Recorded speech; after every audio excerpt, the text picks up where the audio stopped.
Vamos ahora a escuchar a nuestro hermano, el doctor Juan López Vergara. Él nos presenta el tema Convocados a servir como buenos administradores. Él es hermano laico de la Arquidiócesis de Guadalajara, doctor en teología bíblica. La tesis que él escribió, Señor, enséñanos a orar, que defendió en la Universidad Pontificia de Salamanca en 2004, fue publicada por la Asociación Bíblica Española, editorial Verbo Divino, en 2011. Él ha escrito diversas obras, algunos de nosotros conocemos algunas de estas obras que él ha escrito: El Cristo de Lucas, publicaciones en Universidad Pontificia de México, en PPC, artículos variados también en diversas publicaciones, diversas revistas, como la revista Col, la revista Efemérides, revistas de la Universidad Pontificia de México, en el mismo seminario, en La Palabra del Domingo, desde hace 16 años. Actualmente, el trabajo, su trabajo tiene que ver con un reconocimiento como especialista en ejercicios espirituales por la Universidad Pontificia de Comillas, en esta recibida el 5 de abril de 2013. Actualmente es profesor en el Instituto Bíblico de Guadalajara. Así que nos damos la oportunidad de escuchar a nuestro hermano Juan López Vergara. Pues muchísimas gracias, padre. Bueno, yo aquí tengo mi relojito porque me dan media hora, luego va a haber 15 minutos y luego 15 minutos para poder nosotros compartir. Primero que todo, bienvenidos a Guadalajara. Muchas gracias al padre Nieto, al padre Aguilar y a Thais, porque hay un enorme trabajo detrás de esto. Y a todas las personas que han ayudado, ¿no? Me propusieron que fuera una manera diferente de compartir y la vamos a hacer de esta forma. Durante media hora yo voy a platicar, ustedes tienen ya copia de esto. Si como ven traigo bien aquí mis acordeones, ¿los alcanzan a ver al lado? Yo voy a ir haciendo los comentarios y al final se va a hacer una pregunta. Y es una pregunta que vamos a armar 6 grupitos de 10 personas y que escojan una persona que represente. De nosotros aquí presenciales 2 grupos y un grupo de el otro lado. Entonces, primero que todo, me dio mucho gusto porque parafraseando al poeta, el poeta dice que cada loco con su tema.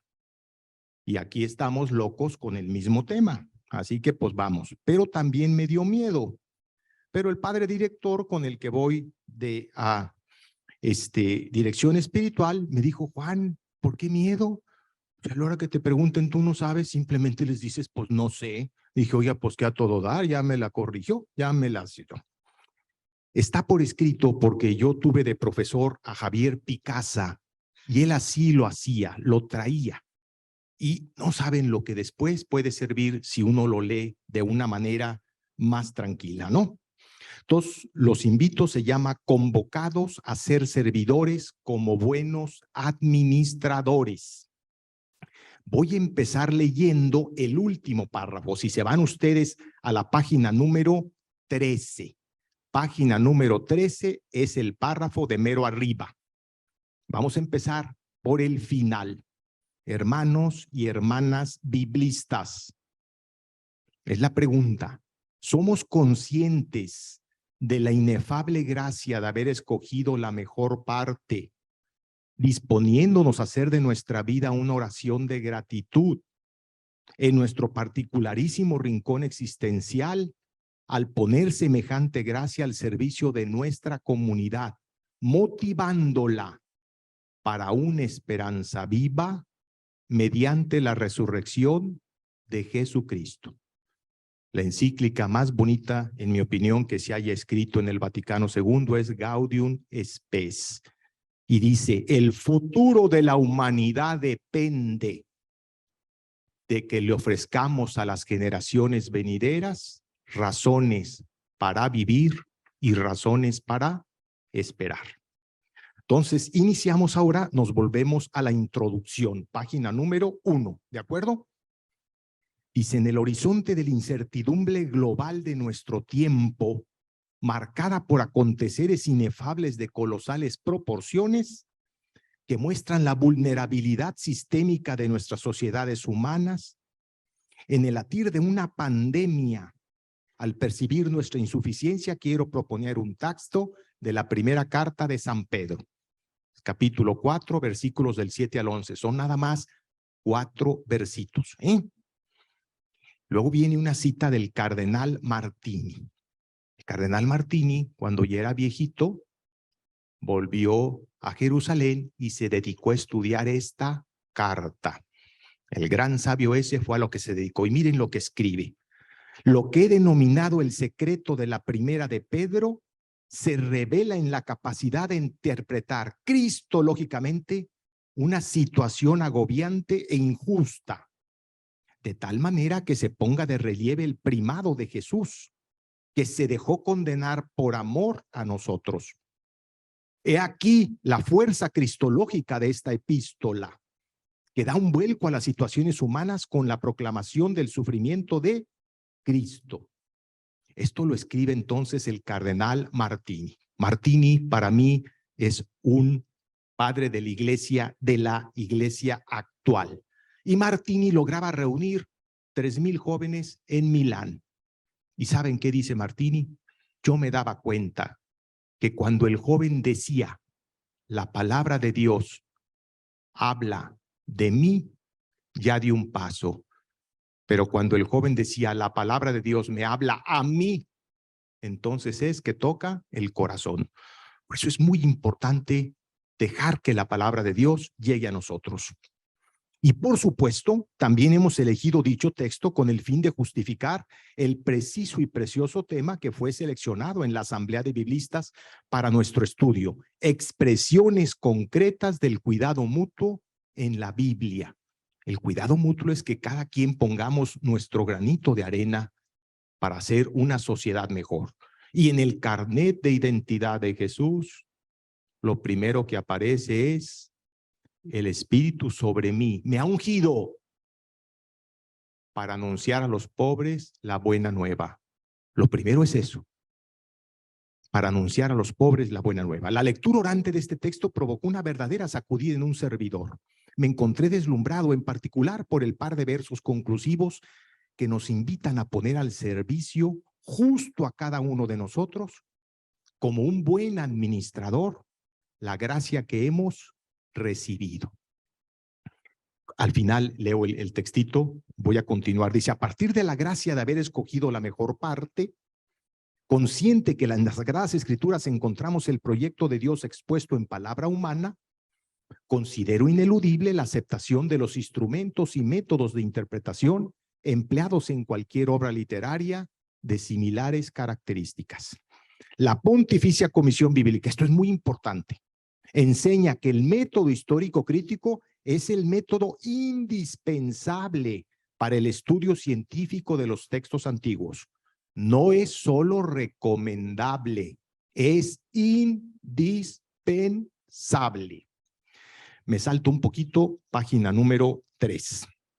Y la autoridad misma del texto, esta es la parte que es muy importante para mí, nunca suple la ausencia de esa voz viva que lo habita. Hermanos y hermanas biblistas, que nuestro más hondo anhelo no se circunscribe solamente en conocer el verdadero y auténtico sentido del texto, cuanto en descubrir en el texto respuestas a las incógnitas más profundas de nuestra vida. Más aún, hermanos y hermanas biblistas, ¿será que la tradición, como afirma Leonardo Boff, mucha atención, solo se conserva creando algo nuevo? Viene ahí para que ustedes luego lean la cita número 6, un artículo que me publicó en meses pasados la revista del Ibero, Rivet, y en el cual hago una comparación entre la manera como usó la fuente Q, Lucas y Mateo. Mateo dice, sean perfectos como mi Padre es perfecto. ¿Y qué creen que dice Lucas? No se conforma. Sean compasivos como mi Padre es ¿qué? Compasivo. La perfección tiene un nombre. Pero luego dice Mateo, dará cosas buenas a los que se lo pidan. Y Lucas no se conforma con cosas buenas. Dará el Espíritu Santo a los que se lo pidan. Pero luego la parábola del pastor en Mateo dice, ¿y si llega a encontrarla? ¿Y cómo creen que viene, cómo creen que dice Lucas? Ahí lo checan, ahí está todo apuntadito para que no crean que es cuento, ¿eh? ¿Y cómo creen que dice Lucas? Hasta que le encuentra. No se conforma con el pastor si le encuentra. ¿Hasta que qué? Que le encuentra. Entonces, la tradición creció con Lucas. Esto es algo muy importante porque esa tradición sigue creciendo cada día con nosotros. Y en el tercer momento, los exhorto a constatar que el autor, con una maravillosa sensibilidad teológica, último párrafo, página 3, en una carta parenética comparte un mensaje capaz de motivar para una esperanza viva mediante la resurrección de Jesucristo. En esta misma página 4 nos pasamos al último párrafito. Ya luego ustedes pueden leerlo, ¿no? Que la iglesia, madre y maestra, no enseña con toda claridad, Gaudium Spes, que la importancia de los deberes terrenos no se disminuye por la esperanza del más allá, sino más bien es el cumplimiento de esos deberes el que se aventaja de nuevos motivos para su ejercicio. Las dos primeras situaciones, que es el análisis del texto, las palabras, género literario, lo voy a dejar. Eso ustedes lo pueden leer. Está la investigación hecha con la mayor actualidad. Me paso a la parte tercera, porque acuérdense que nada más tengo media hora. Parte tercera es página número 9. Página número 9. Y digo, proponemos como traducción viva y actual. ¿Ya lo vieron? Está luego con palabra. Esta traducción ustedes luego la checan para que vean si está bien hecha. El fin de todas las cosas está cercano. Sean pues sensatos y dispónganse con formalidad para la oración. Ámense fervientemente unos a otros, ya que el amor cubre multitud de pecados. Sean hospitalarios unos con otros sin murmurar. Voy a decir aquí una mala palabra. Espero que no me salgan como ahora en los cursos de la Ponte y dijeron, sí, me gustaron mucho sus casas, nomás es muy mal habladito. Voy a decir una mala palabra porque yo es como hubiera traducido sin murmurar. Lo que más afecta a nuestras comunidades, incluso actualmente, es la murmuración. Y la murmuración es chinga quedito. Porque eso es lo que más afecta a las comunidades, ¿eh? Tengamos mucho cuidado con eso. Qué bonito cuando se expresa la situación de viva palabra. Cada uno ponga al servicio de los demás el carisma que ha recibido, como buenos administradores de los diversos dones de Dios. Si alguno habla, que sean palabras de Dios. Si realiza algún ministerio, hágalo con la fuerza que Dios otorga.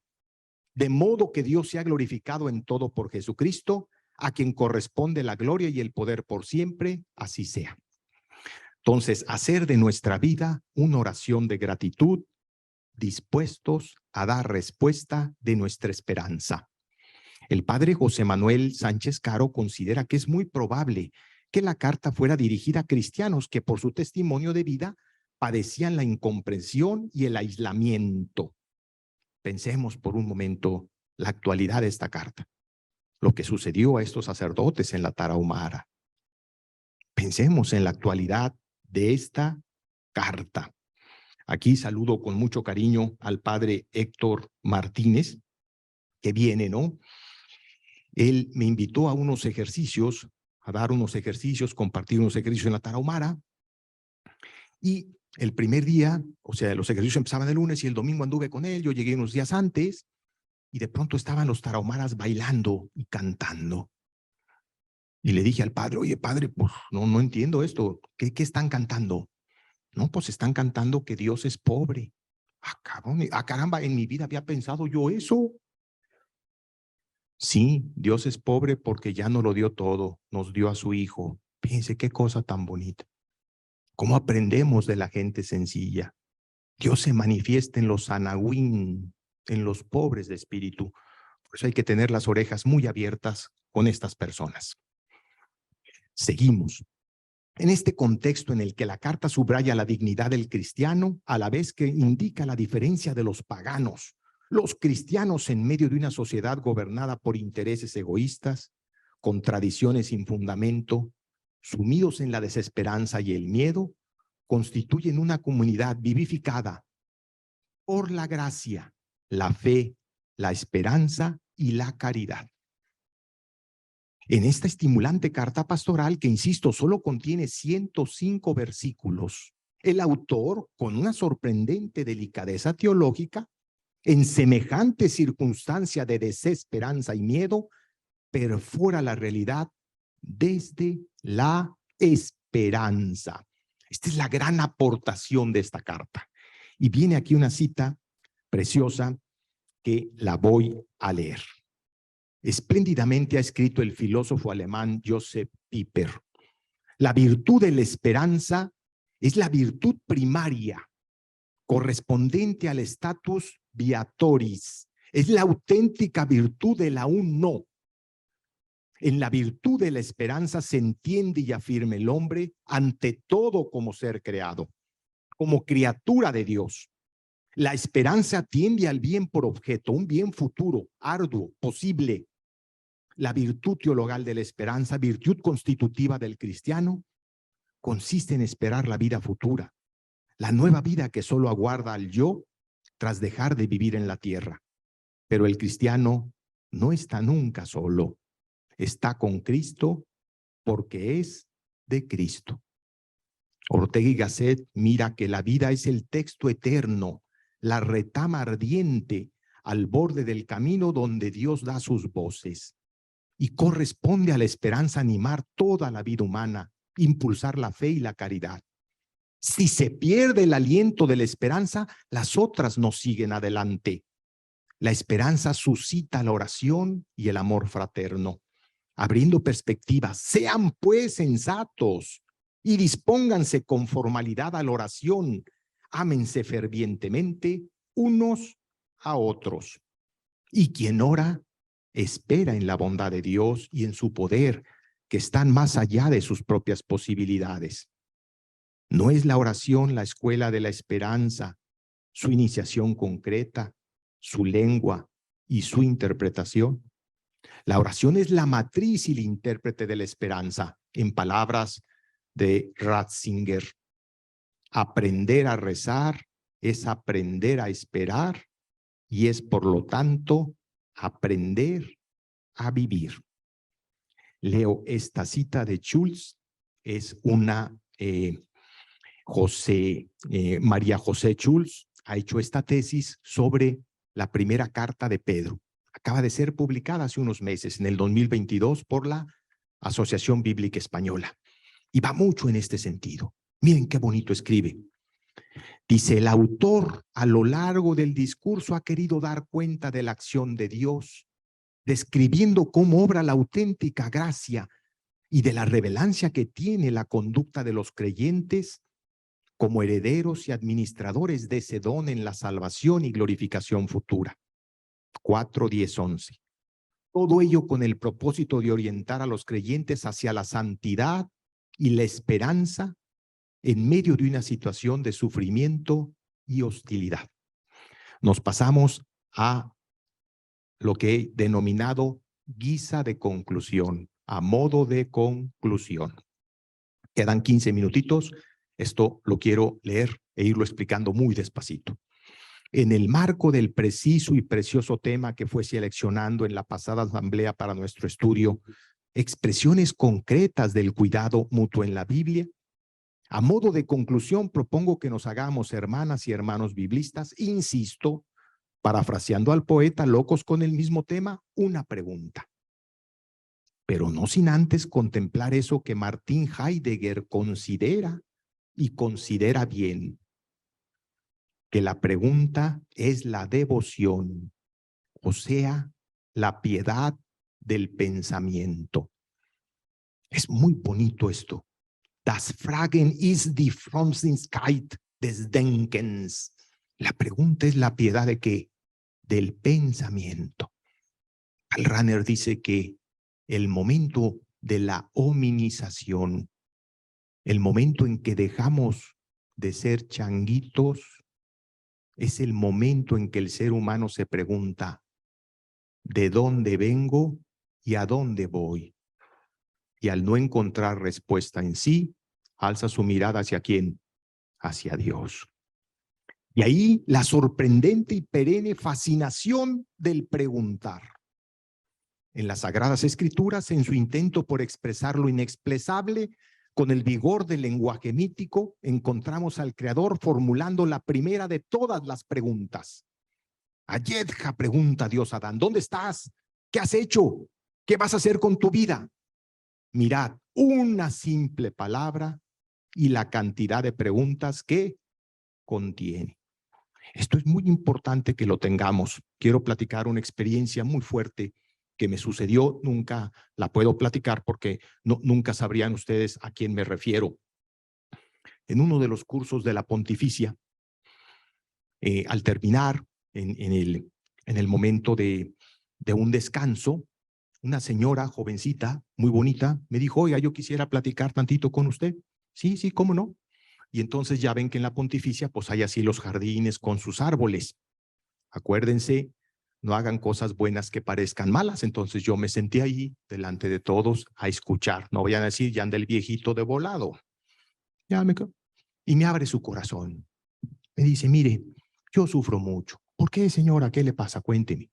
Sufro mucho porque tengo un hijo homosexual. Está jovencito y lo veo tan solo, lo veo tan triste.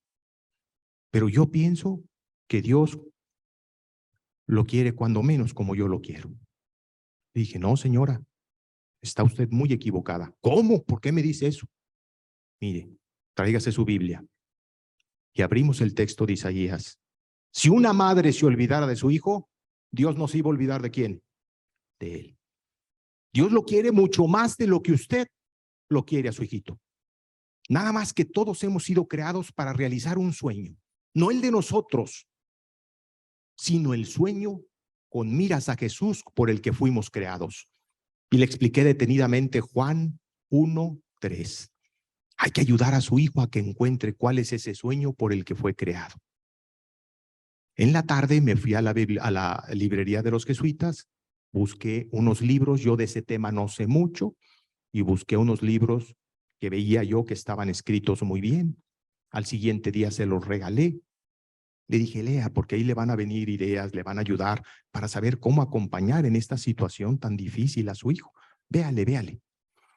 ¿Qué creen que pasó el último día? Cuando llegó, se me rasaron los ojos. Llega el último día y ¿qué creen que me regaló? Una manzana. Y la manzana traía el letrerito de la casa de monjitas donde estaba. Así que en vez de comerse la manzana, me la regaló. Y yo pensé, ella, esta mujer, cumple lo de Jesús.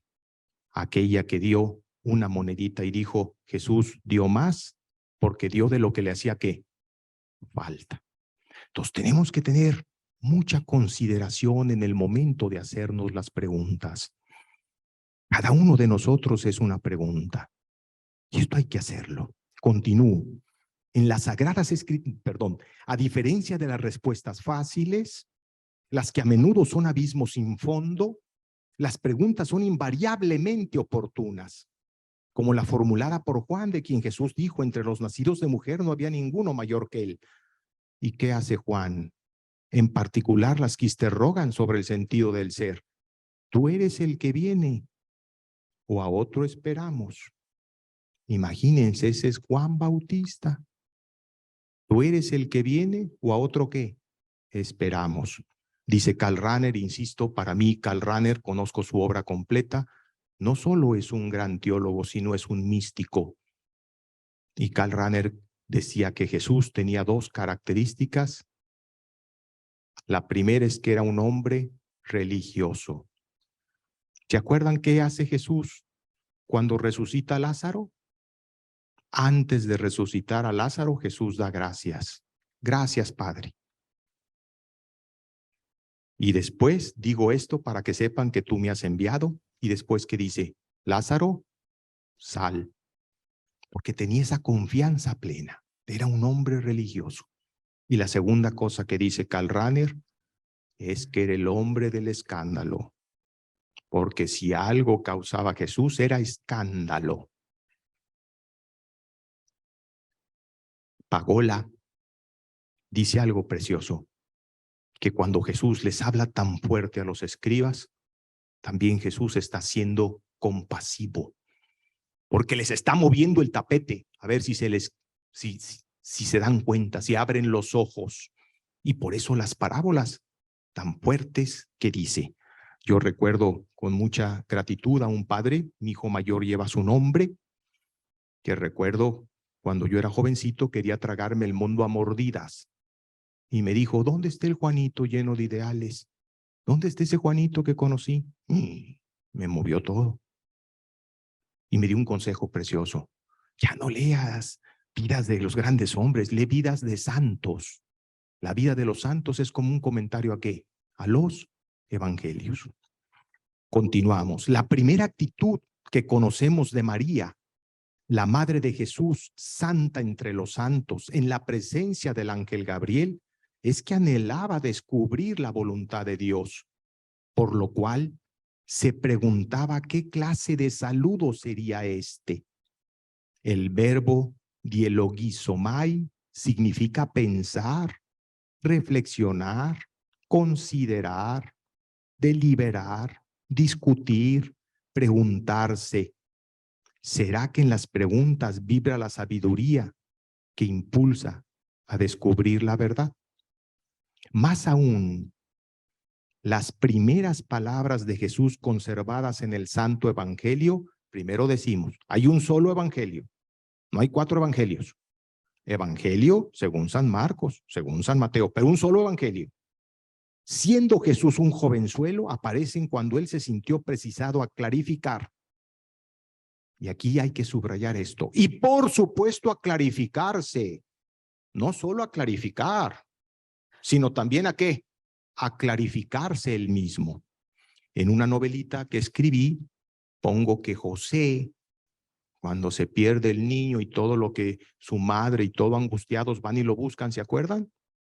Y José le dice a la mamá, ay, la verdad es que para mí fue un misterio que nos hiciera esto.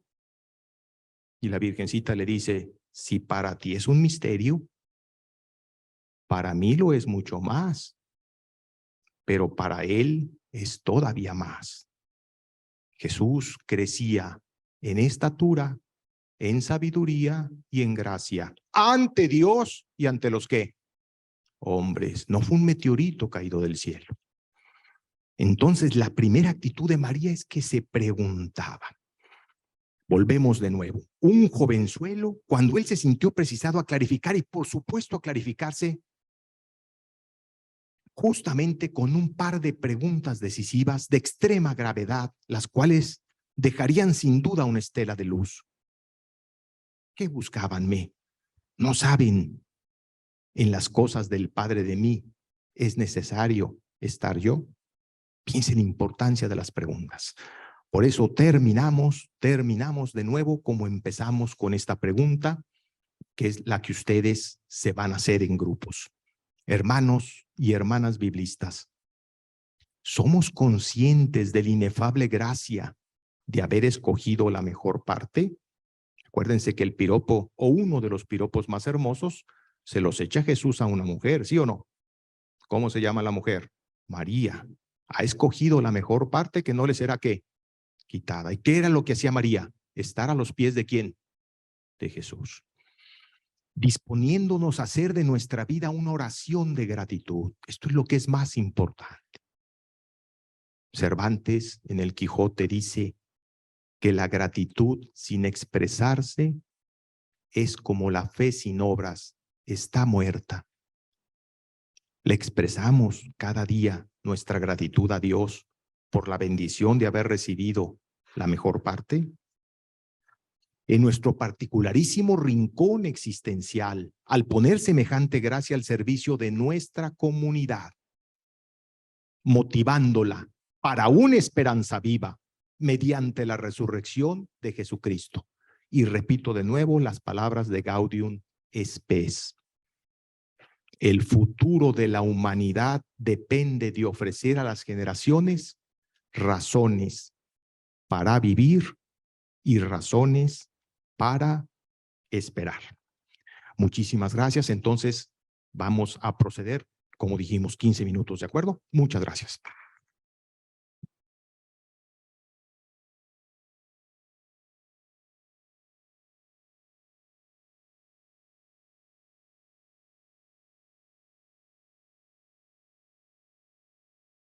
Entonces, cada uno ofrecer en nuestro trabajo. Si pensáramos así, todo cambiaba, ¿no?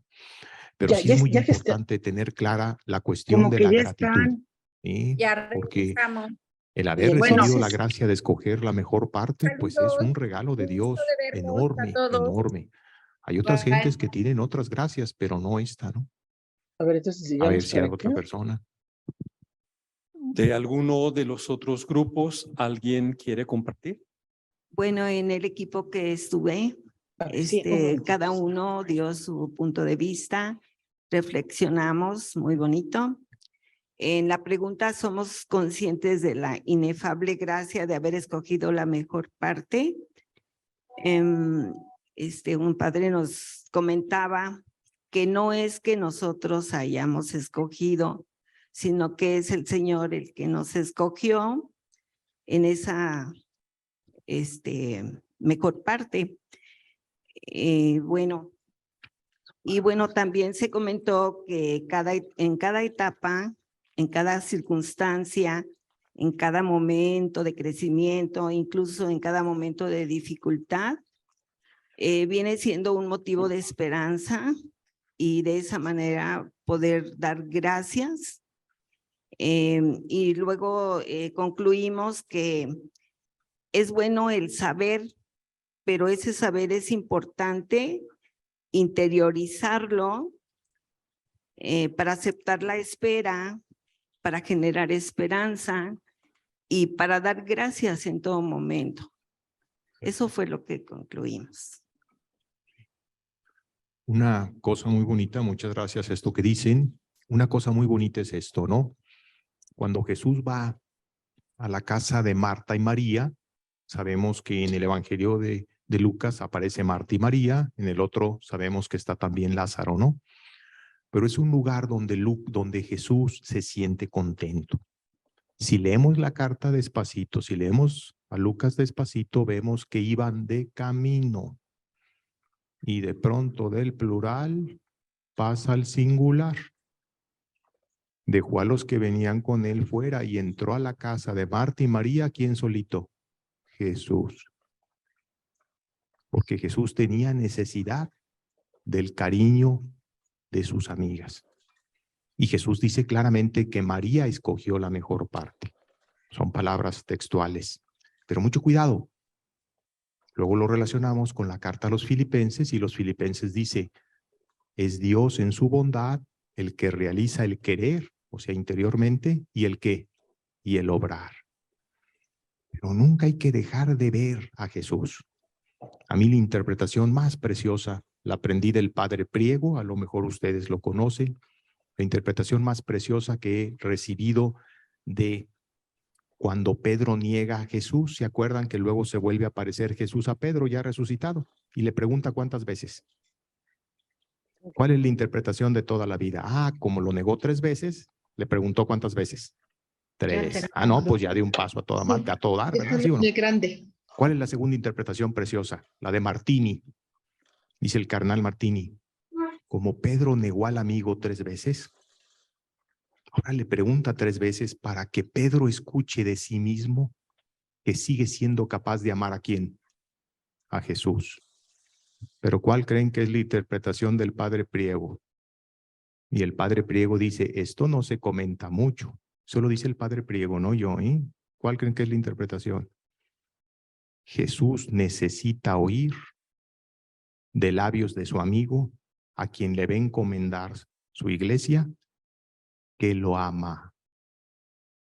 Y la carta a los Hebreos dice que Jesús es el mismo ayer, hoy y siempre. Por eso le expresamos nuestra gratitud, le expresamos nuestro cariño a Jesús, porque Él lo necesita, como cada uno de nosotros lo necesitamos. Entonces, me parece muy bonito como han compartido esto. Que quisiera nomás decirles de este libro, porque fue tan rápido. El escrito por María José Schulz, es un libro precioso, una tesis y se llama La estrategia misionera de la primera carta de Pedro, porque cada uno tiene una misión en la vida. En su oración, la oración más larga de Jesús en todo el Nuevo Testamento es el capítulo 17 de Juan. Y Jesús dice: glorifico a mi Padre llevando a cabo la obra que me encomendó. Así que, imitando a Jesús, vamos glorificando al Padre, llevando a cabo la obra de compartir, haber escogido la mejor parte, cada quien desde nuestro rincón. Si quiere. Padre Ricardo, ¿nos das espacio para algún grupo de los que están en línea que si quiere compartir?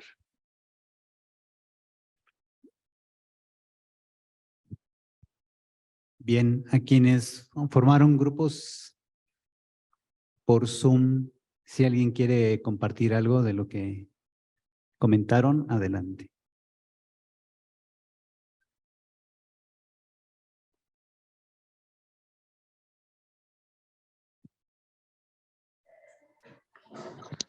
Sí, bueno, se escucha, Padre Ricardo.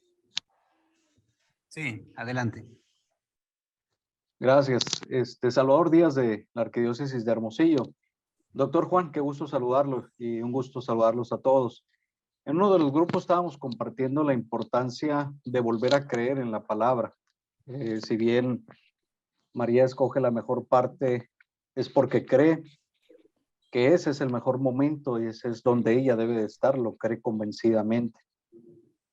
En alguna de las exposiciones anteriores, por ahí alguien mencionaba en una de las historias, ahí va un abogado sin título y a esto respondía la otra persona, iba un título sin abogado. Muchas veces en nosotros, como estudiosos de las Sagradas Escrituras, amantes de la palabra, pues ahí pueden decir, ahí va un biblista sin Biblia, ¿verdad? Haciendo alusión a que muchas veces conocemos, pero nos falta estar enamorados, nos falta creer verdaderamente que la palabra es la respuesta que el mundo necesita. La palabra de Dios es la respuesta que el mundo y todas sus situaciones personales, socioeconómicas, culturales, políticas, están necesitando de una manera urgente. Y nosotros hemos sido llamados a ser la luz del mundo, la sal de la tierra.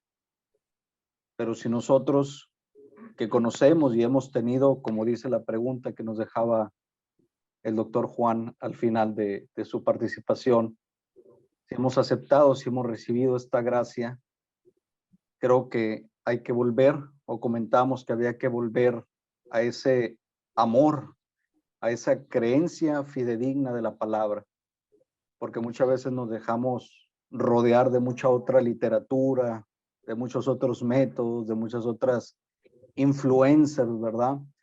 Que ofrecen muchísimas cosas muy bonitas, muy atractivas, pero donde no hay la palabra de Dios, donde no está Jesucristo como centro.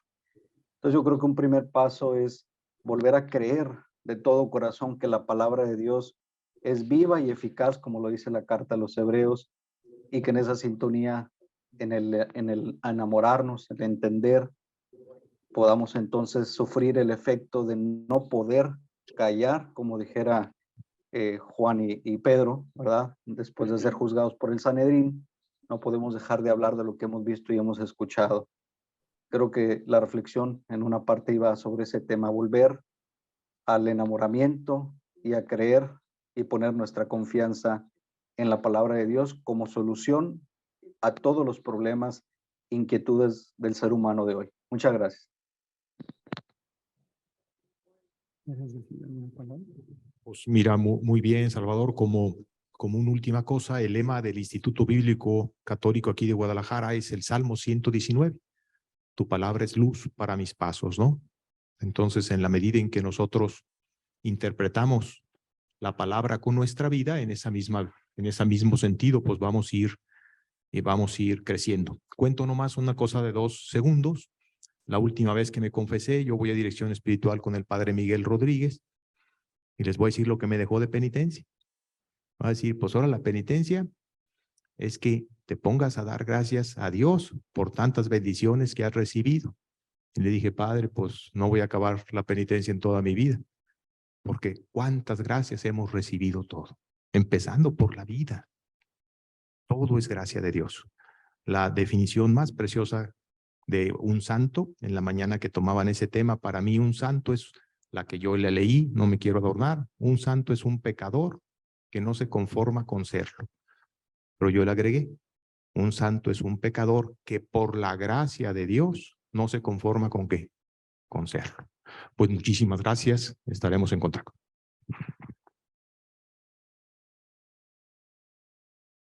Muchas gracias, Juan López Vergara, por esta participación.